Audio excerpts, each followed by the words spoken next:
Bonjour à tous et bienvenue sur la chaîne YouTube Football Avant-Garde. Alors, cette vidéo, nous allons parler du pressing actif. Alors, tout savoir sur le pressing actif. Comment l'enseigner? Alors, toujours trois principes. C'est 1, l'analytique, 2, la forme jouée et 3, l'attaque-défense. Donc là, on va se concentrer sur l'analytique. Dans cet exemple-là, j'ai divisé le terrain en 3 parties. Il y a ma moitié de terrain, la moitié de terrain, le bloc médian. Alors il y a 5 mètres en dessous du rond central et 5 mètres au-dessus du rond central, ça fait approximativement entre 25 et 30 mètres. Et puis il y a la moitié de terrain adverse. D'accord? Donc là, on se focalise sur la moitié de terrain. Vous voyez sur l'image, j'ai mis des représentations d'adversaires avec des bonhommes. Et je mets en place mon bloc équipe. De manière analytique, je vais dire, voilà, le ballon est à gauche, à droite, numéro 1, un tel. Je mets donc des numéros pour pouvoir diriger en fait mon bloc équipe. Et je vais mettre des corrections. Donc là, vous regardez sur l'image, vous voyez bien que quand je dis sur le central, on sort sur le central. Simultanément, il y a le 6 côté ballon qui sort. Il y a l'ailier qui sort fermer la première passe latérale, et j'ai le latéral qui sert sur un éventuel ailier qui pourrait soit rentrer intérieur, soit décrocher pour recevoir le ballon. Donc ça, c'est intéressant. Je vous ai mis plusieurs exemples, 3 règles très simples. C'est 1, le joueur le plus proche presse. 2, on ferme toutes les lignes de passe autour du porteur en laissant la possibilité de revenir vers l'arrière si ce n'est pas une passe intérieure. Et donc là, vous le voyez aussi dans l'exemple à côté de moi. Et 3, j'ai la ligne de 4 qui avance. Et on a tout le bloc équipe en fait qui coulisse sur une petite partie du terrain. Alors plus tard, va vraiment falloir que je parle de la division des terrains en zone et en couloir. Mais ça sera pour une prochaine vidéo.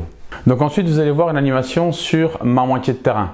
Sur ma moitié de terrain, on voit beaucoup plus clairement l'animation des milieux de terrain. Donc en pressing actif, le 6 côté ballon, si vous jouez avec 2-6, si vous jouez avec 2-10 en 4-3-3, à ce moment-là, c'est le 10 côté ballon qui va sortir faire le pressing.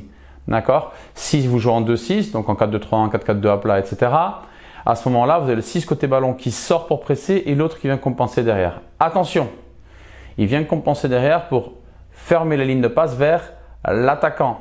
Si l'attaquant n'est pas venu derrière son dos, il peut ou ne peut pas glisser derrière le 6 qui est sorti. D'accord? Ça dépendra un peu des mouvements de l'adversaire. Mais ça, c'est pour les prochaines vidéos, pour un niveau un peu plus complexe. Donc là, je répète, le joueur le plus proche presse. L'idée, c'est de fermer toute la ligne de passe pour obliger l'adversaire à reculer. Le 6 côté ballon sort. On ne doit pas avoir peur en fait de passer devant un adversaire. Pourquoi?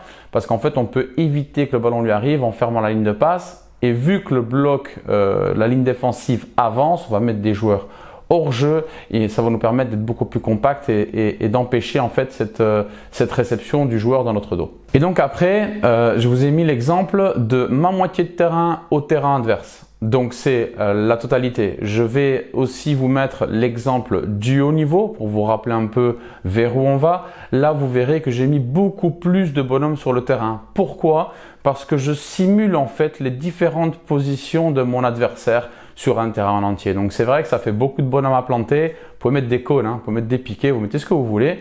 Mais par contre, ce qui est intéressant, c'est que dans la dynamique du pressing actif, ils vont toujours avoir des adversaires qui seront représentés selon le lieu où ils sont censés se situer. Donc vous verrez bien que par exemple il y a 2 attaquants au début, si le ballon est à gauche ou à droite, et l'attaquant normalement il se déplace.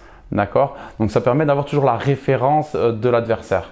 Donc là vous voyez, on part de notre gardien, on défend, c'est vous qui criez les numéros jusqu'au gardien adverse, et puis à ce moment-là on simule un dégagement pour avoir une réorganisation sur jeu long.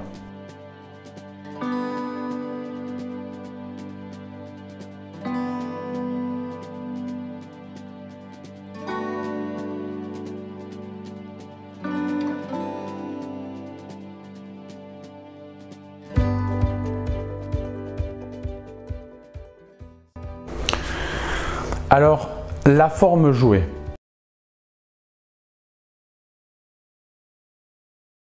Et voilà, encore une vidéo. J'espère que ça vous a plu, que vous avez bien intégré le pressing actif. Je me pose la question, est-ce que vous allez le mettre en place dans votre équipe? Est-ce que vous allez le faire tout le temps? Vous allez le faire de temps en temps, de manière ponctuelle? Écoutez, laissez-moi un petit message. Dites-moi qu'est-ce que vous feriez. en tant que coach. N'oubliez pas de liker la page, de vous abonner. Je vous dis à très bientôt pour la prochaine vidéo qui sera forcément 100% pressing ciblé, assez connu. Je vous souhaite une bonne journée, bonne soirée et à très bientôt. Au revoir.